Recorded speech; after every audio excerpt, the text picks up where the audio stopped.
ఈ కథ పేరు తగిన పూజారి.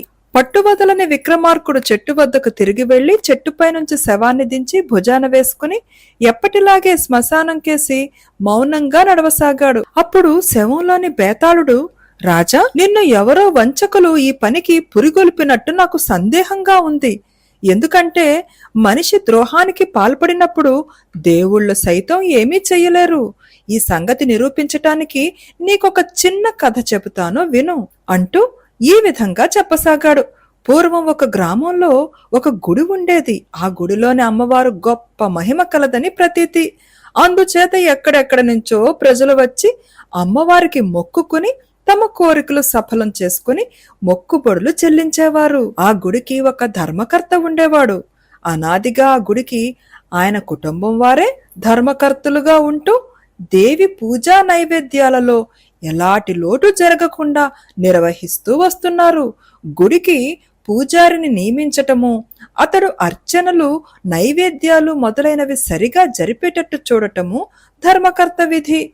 ఇలా ఉండగా ఒకనాడు ధర్మకర్తకు కలలో దేవి కనిపించి, ఇప్పుడున్న పూజారి నాకు పూజా విధులు సక్రమంగా నిర్వర్తించటం లేదు, కనుక అతన్ని తీసివేసి మరొక పూజారిని పెట్టు అని ఆదేశించింది. ధర్మకర్త దీనిని కల కింద కొట్టివేసి అమ్మవారి మాట చెల్లించే ప్రయత్నం చెయ్యలేదు. కాని రెండో రాత్రి, తిరిగి మూడో రాత్రి కూడా అమ్మవారు కలలో కనిపించి అదే కోరిక కోరినందున ధర్మకర్త ఇక ఉపేక్షించరాదు అనుకుని స్వయంగా దేవాలయానికి వెళ్లి చూశాడు. అమ్మవారు చెప్పినట్టుగానే పూజారి పూజా నైవేద్యాలలో అశ్రద్ధగా ఉంటున్నట్టు ఆయనకు కూడా తోచింది.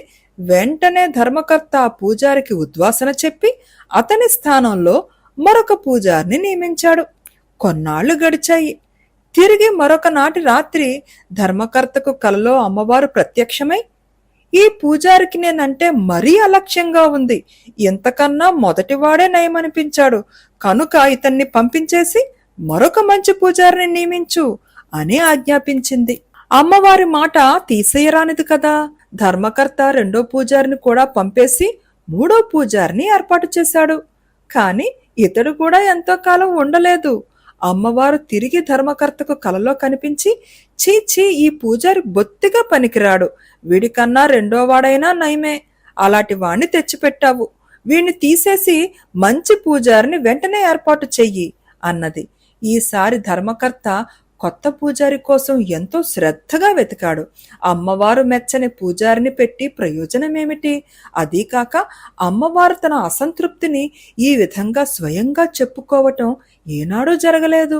అందుచేత ధర్మకర్త మరో పూజారిని నియమిస్తూ అమ్మవారి సేవలో ఎటువంటి లోపము రానివ్వద్దని మరీ మరీ హెచ్చరించాడు. ధర్మకర్త ఎంత ప్రయత్నించినా ప్రయోజనం లేకపోయింది. ధర్మకర్త కొత్త పూజారిని నియమించడం వ్యవధిగా అమ్మవారు ఆయన కలలో కనిపించి పూజలో అనాచారం జరుగుతున్నదనో, నైవేద్యాలు సరిగా ముట్టక తాను పస్తులుంటున్నాననో చెప్పి ఉన్న పూజారిని మార్చమంటూ వచ్చింది. ఈ విధంగా 8 మంది పూజారులు మారారు. ధర్మకర్తకు పూజారులు దొరకడం కూడా కష్టం కాసాగింది. అందుబాటులో ఉన్న పూజారులందరూ పనికి రాకుండా పోయారు. పోని ఇరుగు పొరుగు గ్రామాల నుంచి తెద్దామంటే ధర్మకర్త గారు ఏ పూజారిని 2 రోజుల పైన ఉంచటం లేదని ఒక పుకారు పడిపోయింది. అందుచేత ధర్మకర్త తమ దాకా వచ్చి కోరినప్పటికీ ఇతర గ్రామాలలో ఉండే పూజారులు 2 రోజుల భాగ్యానికి ఉన్న ఊరు విడిచి రావటం ఎందుకులేండి అంటూ వచ్చారు. ధర్మకర్త ఇరుకున పడ్డాడు. ఆయన ఎక్కువ డబ్బు, హెచ్చు సౌకర్యాలు ఆశ చూపినా కూడా అమ్మవారికి నచ్చిన పూజారి దొరకలేదు. పూజారి లేక దేవళంలో పూజా పునస్కారాలు నిలిచిపోతే ఆ పాపం ధర్మకర్త మెడకు చుట్టుకుంటుంది. ఆయన తనకు వచ్చిన చిక్కు గురించి ఒకరిద్దరితో చెప్పుకుంటే వారు ఆయననే మందలించారు. డబ్బు ఆశ పెట్టి భక్తి గల వాళ్లను తీసుకురావడం సాధ్యపడుతుందా? ఈ మధ్య వచ్చిన పూజారులు నాసిరకం అన్న మాట నిజమే, అయినా 2 రోజుల పాటన్నా ఉంచుతావో లేదో అన్న అనుమానం ఉన్నప్పుడు నీకు మంచి పూజారి ఎలా దొరుకుతాడు అన్నారు. అప్పుడు ధర్మకర్త వారితో నిజం చెప్పేయవలసి వచ్చింది. నిష్కారణంగా నేను పూజారులను మార్చలేదు. అమ్మవారు నాకు కలలో కనిపించి పూజారి సరిగా పని చెయ్యటం లేదని అపేక్షించిన మీదటనే నేను ఎంతమంది పూజారులను పంపేశాను. కొత్త పూజారిని వెతకటం కోసం హైరానా పడటం నాకేమన్నా సరదా అనుకున్నారా అన్నాడు. ఈ సంగతి త్వరలోనే చాలా దూరం పాకింది. అమ్మవారు ధర్మకర్తకు కలలో ప్రత్యక్షమై తన పూజారిని మార్చమంటున్నదట. అందుకే ఆయన 2 రోజులకొక పూజారిని పెడుతున్నారట అని ఆ నోట ఈ నోట చెప్పుకున్నారు. చివరకు ఈ విషయం ఒక గడుసువాడికి తెలిసింది. అమ్మవారి గుడికి పూజారిగా ఉంటే డబ్బు ఇతర సౌకర్యాలు పుష్కలంగా లభిస్తాయని వాడు విన్నాడు. అందుచేత వాడు తన గ్రామం నుంచి బయలుదేరి ధర్మకర్త గారి గ్రామానికి వెళ్ళి ధర్మకర్తను కలుసుకుని, అయ్యా, నిన్న రాత్రి ఎవరో దేవత నాకు కలలో కనిపించి తాను ఈ గ్రామం కోవెలలో ఉంటున్నానని, తనకు సరియైన పూజారి దొరకలేదని, తమతో ఎన్నిసార్లు చెప్పినా ఏమీ ప్రయోజనం లేకపోయిందని, అందుచేత నేనే వచ్చి తనకు పూజా పునస్కారాలు చేయవలసిందని కోరింది. అమ్మవారి మాట తీసేయలేక ఈ సంగతి తమతో మనవి చేద్దామని వచ్చాను అన్నాడు. ఈ మాట విని ధర్మకర్త పరమానంద భరితుడయ్యాడు. ఆయనకు పెద్ద బరువు దిగిపోయినట్టయింది. ఈసారి అమ్మవారు తన పూజారిని తానే వెతుక్కున్నది కనుక ఇక తనపై ఎలాంటి సొడ్డు ఉండదు. ఇక తను నిశ్చింతగా ఉండవచ్చు. ధర్మకర్త ఈ కొత్త పూజారికి అడ్డమైన మర్యాదలన్నీ చూపి ఉండటానికి మంచి ఇల్లు ఏర్పాటు చేసి బోలెడంత డబ్బిచ్చి దేవాలయం అతడికి అప్పగించాడు.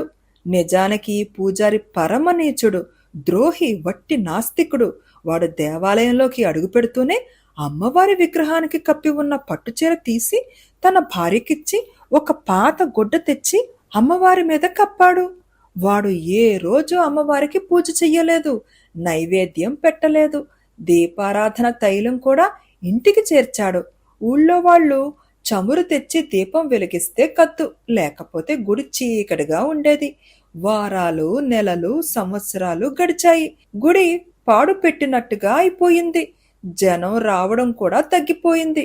అయినా ధర్మకర్తకు అమ్మవారు కలలో కనిపించలేదు. ఈ పూజారిని తీసేసి కొత్త పూజారిని పెట్టమనలేదు. ధర్మకర్త గారు, ఇలాంటి పూజారిని తెచ్చిపెట్టారేమిటి? వాడు వట్టి దుర్మార్గుడండి అని గ్రామస్తులు ఎవరన్నా అంటే ధర్మకర్త, ఈ పూజారిని పెట్టింది నేనెందుకయ్యింది? అతన్ని అమ్మవారే పంపింది. తనకు కొత్త పూజారి కావాలంటే అమ్మవారినే చెప్పనివ్వండి అనేవాడు.